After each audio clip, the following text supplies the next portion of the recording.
Camera பின்னாடி எதுவும் நடக்கவே இல்லையா? விஜய் இல்லைன்னு சொல்லிட்டு நான் ஆதாரம் தரேன். அவரும் திமுகவுடைய பி டீம் தான், அவரும் திமுகவுடைய அல்லக்கை தான், அவரும் ஸ்டாலினோட அல்லக்கை தான், அவரும் உதயநிதி ஸ்டாலினுக்கு அல்லக்கை தான். திமுக இந்த தேர்தலில் வெற்றி பெற வேண்டும் என்பதற்காகவும் திமுகவை வெற்றி பெற வைக்க வேண்டும் என்பதற்காகவும் கிறிஸ்துவ மிஷனரிகளால் களமிருக்கப்பட்டிருப்பவர் திரு விஜய் அவர்கள். விஜயோட பொண்ணு, விஜயோட மனைவி, விஜயோட பையன் இந்திய சிட்டிசனா, இந்திய பிரஜைகளா? அதை விஜய் சொல்ல முடியுமா? உன் அப்பா அம்மா இங்கே இருக்காங்க, உன் பொண்டாட்டி பிள்ளைங்க எங்க? அவங்க இந்திய சிட்டிசனா? நீ ஒரு தொகுதியில் வேட்பாளராக நின்னா உன் பிள்ளைங்க, உன் மனைவி ஓட்டு போட இந்திய தேர்தலில் கலந்துக்கிட்டு ஓட்டு போட வக்கு இல்லாதவர்கள். பனையூர் பகுதியில் இருக்கிற ஒரு தொகுதியிலே நீ போட்டி போறேன்னு வச்சுக்க, உன் பொண்டாட்டியால உனக்கு ஓட்டு போட முடியுமா? உன் பிள்ளையால உனக்கு ஓட்டு போட முடியுமா? நீ என்னடா வந்து நியாயம் பேசுற, அரசியல் பேசுற?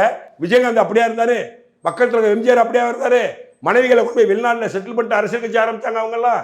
அதனால தான் 30 வயசுல இடுப்பை கல்லி நீ ஆடிவிட்டு நீ இங்கே வந்து 50 வயசுல பேசுகிறேன்னு அண்ணாமலை கேட்குறாரு. சக நடிகைகளை கொச்சைப்படுத்தி பேசுவதை என்னாலும் ஏற்றுக்கொள்ள முடியாது. ஒரு நடிகனா அது தொழில், அது கேமராவுக்கு முன்னாடி நடக்கிறது. கேமராவுக்கு பின்னாடி நடந்தது சொன்னார் என் தலைவன். அப்படியே எடுத்துங்களேன். கேமராவுக்கு பின்னாடி எதுவும் நடக்கவே இல்லையா? விஜய் இல்லைன்னு சொல்லிட்டு நான் ஆதாரம் தரேன். ஏன் சங்கீதாமா கோச்சிட்டு போனாங்கன்னு நான் பதில் சொல்கிறேன்.